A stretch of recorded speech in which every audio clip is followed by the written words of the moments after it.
Hello and welcome to the Comic Cave. I'm Ramsey, aka Captain Away, and today I'm looking at the 2012 to 2013 series Batman Incorporated, part of DC's The New 52.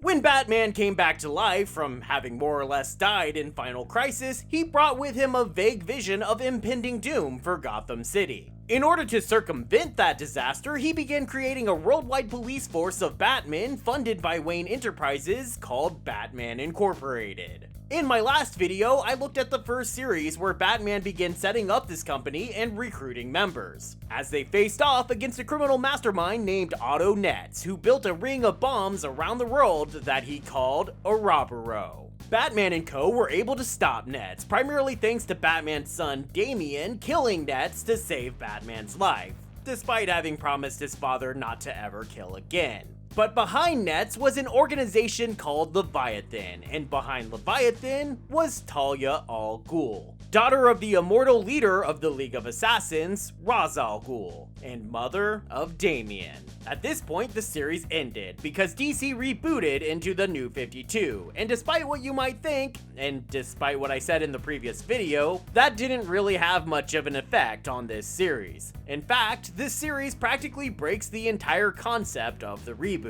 I mean, if Batman has only been active for 5 years, how does he have an 8-year-old son? If the Justice League started 5 years ago, how was there enough time for all these vigilantes to be inspired by Batman and grow old and tired themselves? How did all that Kathy Kane stuff happen while Dick was a kid and have time for him to grow up and become Nightwing? How do we have a completely different Batwing in the New 52, but the Batwing in Batman Incorporated seems to be the one from before the New 52, in seeming contradiction to that comic? Why is Spiral still around, an organization designed to deal with superhuman threats formed by Otto Netz decades ago, when superhumans are no longer supposed to have been around for more than about 5 years? And you might think, okay, maybe this was never meant to be part of the New 52 and just stands on its own. But no, it will have direct consequences on other New 52 Batman titles, and maybe some other titles beyond that. But you don't really need to know or understand or accept those continuity contradictions to read or understand this comic. So let's just look at it for now as standing on its own and take this away.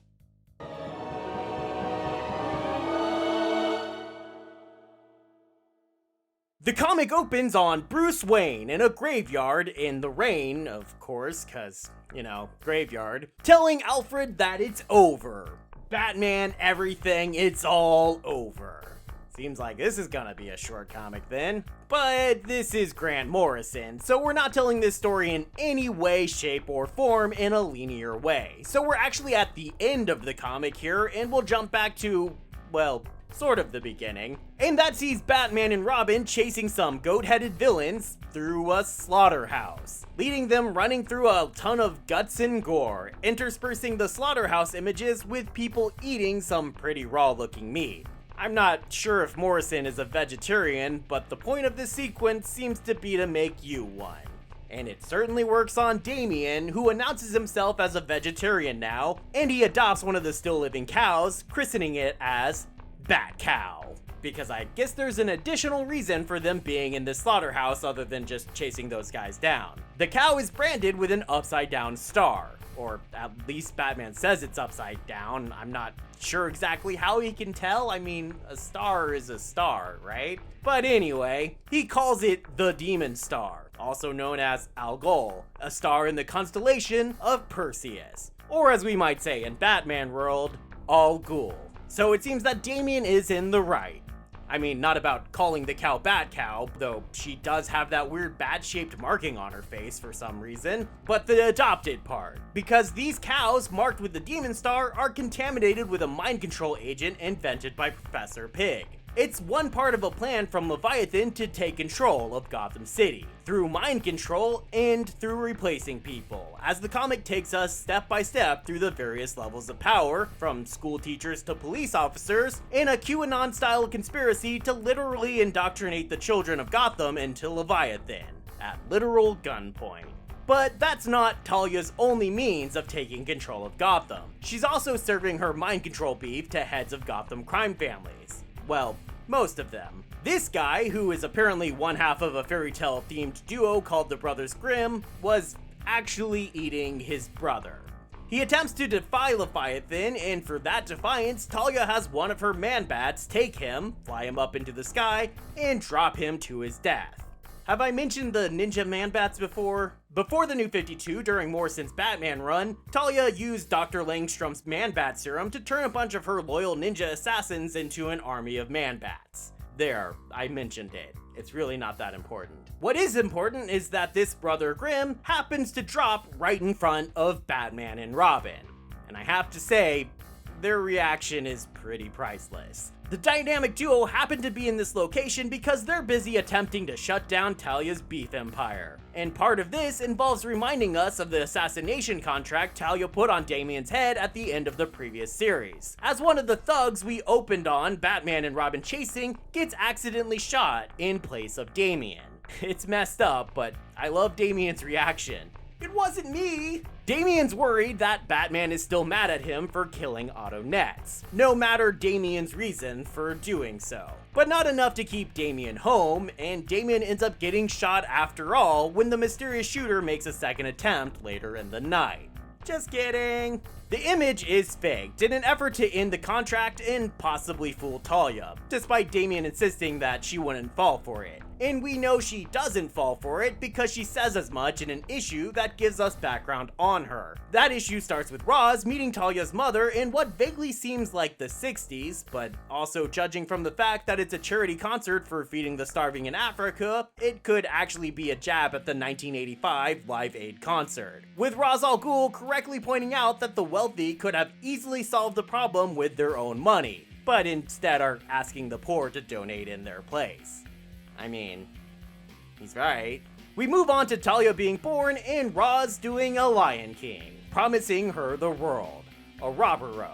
It's the circle of life. We see the loneliness of Talia growing up with a twisted, megalomaniac father as she's trained to be extraordinarily brilliant and extraordinarily deadly, but also spoiled rotten by her father, who paid for her happiness with gifts rather than giving her the attention that she craved. One day, a Dr. Dark attempts to kidnap her, but she ends up being rescued by Batman! Wait a minute. What is that? Wait, was that a disguise Batman was wearing to follow them? Wait, are you telling me that Batman was disguised as this old woman? Okay, I take back what I said about that El Gaucho moment from the last series. This is one of the greatest moments in Batman history. This moment right here. Batman disguised as someone's babushka. A bat babushka. Batbushka! Talia is immediately fascinated by her rescuer, and even though she eventually realizes that Roz set up the whole thing to get the two together, believing their children would be genetically superior stock, she eventually drugs Batman so that she can sleep with him and have a child. That's really so very messed up. Why did Damian need to be the child of a sexual assault? This was actually referenced as being the case in Damian's very first appearance, but the New 52 was a good chance to retcon that mistake. But instead, Morrison chose to double down on the concept. Swell.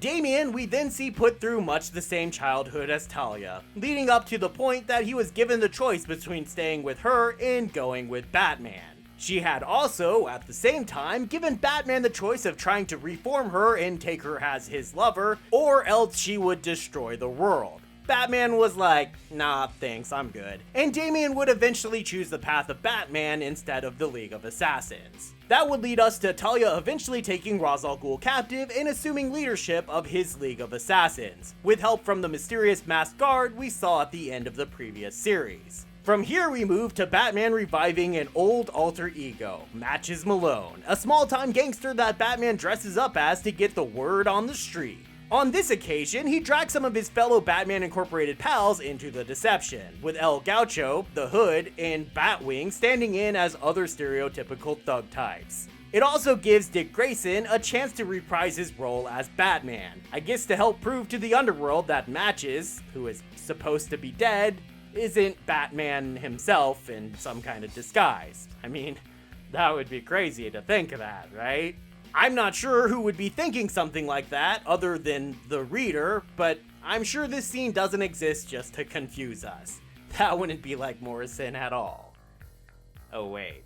The matches play does lead him to the wake for the Brothers Grimm, which turns out to be a Leviathan trap. But Batman was expecting a trap, and that's why he brought in his men. So they launch an attack on the building, with Batman joined by Batwing, El Gaucho, the Hood, Knight and Squire, and the mysterious Wingman. And Redbird! Redbird, of course, being Damian, in a new disguise because Batman grounded Robin, not wanting Damian's life to continue to be at risk while Talia is continuing her war on Batman. But Damian is convinced that Talia is just trying to separate them so she can more easily kill Batman, without Robin there to protect him. So Damian, inspired by previous Robins, defies Batman's order and goes out anyway, changing his outfit to fool somebody, I guess. I'm not sure who would be fooled among anyone who would actually know the difference to begin with, but whatever. I love his enthusiasm. Damian joins Wingman in rescuing Batman, but quickly realizes there's something familiar about Wingman. And apparently, that's because Wingman is secretly Jason Todd, as in the Red Hood. I'll admit, I completely forgot this reveal when I did my last review, and I was thinking that Wingman was actually secretly Tim Drake, making this the secret mission that Tim was sent on in the last series. But no, it's not. My mistake. Sorry for the confusion. Damian, who again has been convinced that his father's anger at him has been due to his willingness to kill, is now pretty upset himself that Batman's been willing to work so closely with a known killer like Todd. And it's at this point that we learn that Batman's concerns with Damian are based on a lot more than his current actions. They have to do with the Batman 666. For those who didn't read all of Morrison's Batman run, in issue 666 of Batman, I guess because that was the number of the beast, Morrison decided to make a comic about a future Batman that had sold his soul to the devil in order to be an unstoppable version of Batman. In that issue, that Batman was shown as being a future Damian Wayne, who made the devil deal after Batman died while Damian was still a teenager. So in this issue, we're finally shown a further story of that version of Batman, in a city where Joker Toxin has created an endless amount of violent Jokerized zombies in Gotham City. Pretty much the same as would happen in Snyder's Joker in-game story after this. Batman 666 and Barbara Gordon would hold the last safe bastion in Gotham while searching desperately for a cure to the Joker Toxin. But the president of the US, considering Gotham to be too much of a risk, decides the only possible course of action would be to nuke Gotham into oblivion. Arriving at this decision was a lot easier with the devil at his shoulder. The devil being revealed to be, judging from the black glove he's wearing, Dr. Simon Hurt. Hurt is actually Thomas Wayne, an immortal ancestor of Bruce Wayne, powered by being possessed by a beast from the planet Apocalypse, the planet controlled by the New Gods villain Darkseid. He has served as a secret mastermind villain for basically the entirety of Morrison's run on Batman comics, and even had to get snuck into this series here for this dark potential future. It's really not important beyond that, but I thought I'd mention it. This is, at least, the future that we're shown, though Batman, present-day Batman that is, doesn't actually know the full details. But he thinks Damian is responsible and so decides that Damian has to give up his duties as Robin and go back to Talia, or else they won't be able to stop that disastrous future. Before they can resolve this though, a number of Batman Inc. vigilantes call in to say that they've arrived at a Leviathan base that Batman sent them to. Only Batman didn't actually send them there, and the building turns out to be a trap. Batman rushes to the scene and fights his way to the top floor of the building, Talia taunting him and testing him in a multitude of ways the whole time. She demands that it's time that Batman made a choice between his city and his son, and though it seems that Batman already made that choice, going with the city, she adds an additional layer to it. The one he doesn't choose dies. While he's busy running through Talia's gauntlet, at the top of the building we find Batwing, Freight Train, Knight, and Squire are struggling to survive the wreckage of the bomb that just went off. Squire already stopped breathing, but with some CPR and a taser, Knight gets her heart going again. Only then Knight is immediately grabbed by Talia's mysterious bodyguard, who then snaps his neck and swings him around like a ragdoll.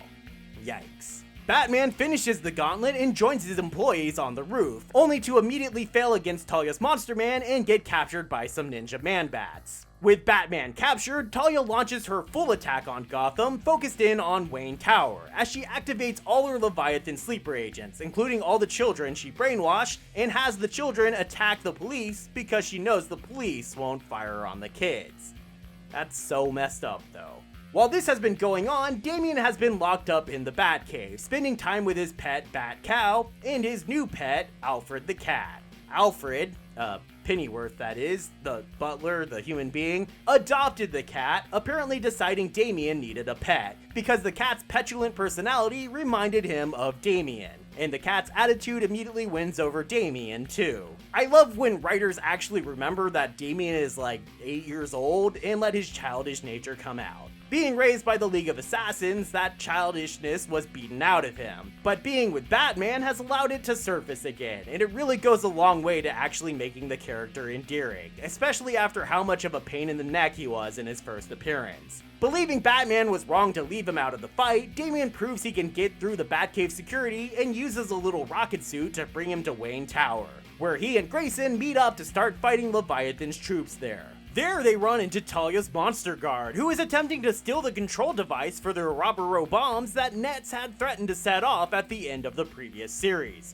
Nightwing and Robin attempt to stop him, but Nightwing is immediately knocked out, leaving Damian to face off against his twisted brother all alone. But while Damian manages to hold his own quite effectively, nothing he does can bring the monster down, and the fight ends with Damian being run through with a sword. And Batman, who Talia had put inside a safe inside a pool in an elaborate escape trap, arrives too late to save his son. Yep, they kill Damian here. I'm not sure if this was supposed to be a twist exactly, seeing as the future of the 666 Batman saw Batman die, and Damian kept insisting that Batman was going to die, so were we maybe supposed to expect that Batman was more likely to die? Because they were foreshadowing this pretty hard, having already fake killed Damian once, and then in the preview at the end of the previous issue having his little Robin badge covered in blood, and the cover to this issue being this image, which is actually a pretty cool homage to Batman R.I.P. Another story from Morrison's run on Batman that was part of the build-up to when Batman was thought to have died. But there's no fake out here. Damian is really dead, and Nightwing's reaction of, "He was okay just a minute ago," is just absolutely heartbreaking. Batman and Nightwing rage at Talia's Monster Guard, but he still proves unstoppable, so they simply escape with Damian's body and the trigger for the Ouroboros bomb, so they can take a break to have a funeral for Damian, seemingly bringing us back to the beginning, but we're actually not quite there yet. Talia promises that the rioting will only get worse in Gotham unless Batman surrenders to her, but instead of surrendering, Batman prepares for war. He gets Azrael's armor, which protects its wearer from harm, and an experimental flight suit for Batman Incorporated, even though Talia, exerting her control over the political system in Gotham, has forced Wayne Enterprise to shut down Batman Incorporated by having the mayor declare war on Batman. Then, taking a page from Year 1, Batman brings a swarm of bats with him as he heads off to attack Talia. The bats he had infected with some kind of counter agent for the Man-Bat serum, so their bites start converting Talia's Man-Bats back to human. Batman then takes on the monster guy, Talia's unnamed personal guard, attacking him savagely. He's joined by Nightwing and Night, as Squire, in honor of her previous mentor, has taken on the Night persona herself. Between the three of them, they finally manage to get the upper hand, breaking open his armor to reveal the freakiest baby face ever. Ugh. Ugh. Dear God, what is that? As Damian basically explained before he died, this thing was basically a clone of Damian. Another copy of Damian grown in a tank, artificially aged and bulked up, and trained to be a ruthless killer. Once Batman sees this, he can't bring himself to keep attacking the not Damian thing, and it runs away to its mommy. But she's not very forgiving of his failure, or his desire to try and be a new Batman, and cuts his head off. And then he's blown up with most of Wayne Tower, just to further confirm that he really is dead. So now both Damians are dead. That's so super messed up. Talia puts on a bat costume of her own and goes to the Batcave to meet Batman face to face, where she poisons him in order to kill him. But Jason Todd, still in his wingman outfit for some reason, shows up to surrender the trigger for the Ouroboros bomb in exchange for a cure for Batman's life. Talia accepts the trade, only the trigger doesn't work. Because, as it turns out, Batman Inc.'s members had already gone around the world and disabled the device. Talia swears she'll still have her revenge, but before anything else can happen, she's simply shot in the head with a golden gun. Which, is an instant kill. So who's that holding the gun? Why, it's Kathy Kane. What? She's not dead? What? Earlier in the comic, Wingman was kidnapped by Spiral and was introduced to the person now in charge of the spy group with Net's dead. And that new leader is Kathy Kane, who convinces Wingman to work with Spiral to stop Leviathan, which is what allowed them to be able to disable the Ouroboros to begin with. And it allowed Kathy to follow Wingman into the Batcave to take out Talia once and for all. Kathy then disappears, though she'll be back in Grayson, where she'll call herself by her father's original name for her, Luca Netz. Yeah, she's Otto Netz's daughter. We actually learned that in the first series, but I kinda skipped it. Whatever. That brings us finally back around to the beginning of the comic, as Bruce Wayne is arrested for his connection to Batman Incorporated and because Talia made her war with Bruce so public, and Gordon wants to know the connection. Without Talia leading Leviathan though, and with some help from Spiral, Bruce is cleared of charges and released. The comic ends on Ra's al Ghul, setting up his own plans for world domination, including hooking Lord Deathman up to some devices to drain all of his Lord Deathman juices out to form some new Lazarus pits, like we saw at the end of Talon, even though, ew. And revealing to us that he has an entire room full of Damian clones just waiting to go. There are also several bonus stories featuring various members of Batman Incorporated, mostly focusing on the Batman of Japan, but also some others, like seeing how Squire became Knight, and a story I really like about Raven trying to help an old man who used to be a construction worker on skyscrapers. There's also one about Bat Cow, believe it or not, where she actually saves a baby during a car chase by just wandering into the road. And just like, man, how irresponsible of them. Don't they know this might inspire other cows to just wander onto roads, disrupting traffic? And what do we have then? Chaos, that's what. Where was I? Oh right, getting to the breakdown.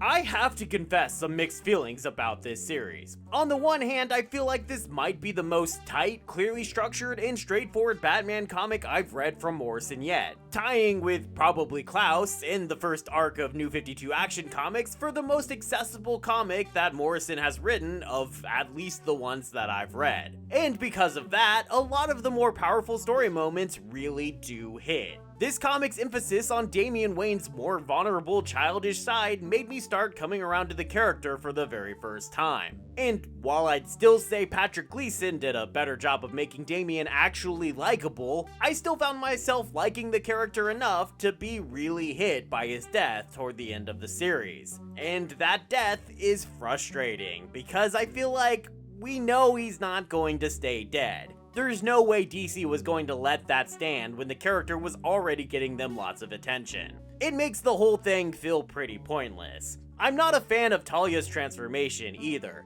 She goes completely off the deep end for this series, and that might be cool with an interesting motivation or something, but it seems to be because she's jealous that no one pays attention to her. Not her father, not her imagined lover of Batman, and not even her own son. She doesn't care about saving the world like Batman, she doesn't care about conquering the world like her father, she doesn't care about just trying to be a good person like her son.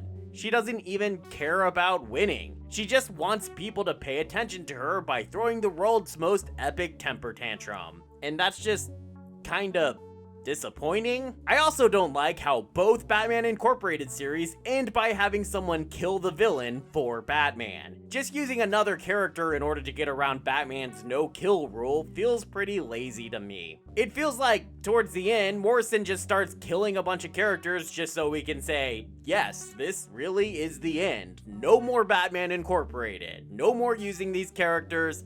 Let's just move on. It doesn't help either that I'm just very much not a fan of Burnham's art. All that stuff about them looking like badly molded clay people, like I mentioned in my last video, but dialed up to 11 here. I especially really hate how he draws kids. They're just so freaky looking, even when they're not really supposed to be. It's almost enough to turn me off the comic completely sometimes. Though I do have to give him props for this epic panel layout on this page. That's actually super cool. Well done, sir. So it'll probably surprise some of you that I'm giving this series a recommendation level of high. Despite all my complaints, I still find myself liking this series kind of a lot, and anyone who read the first series should absolutely read this conclusion.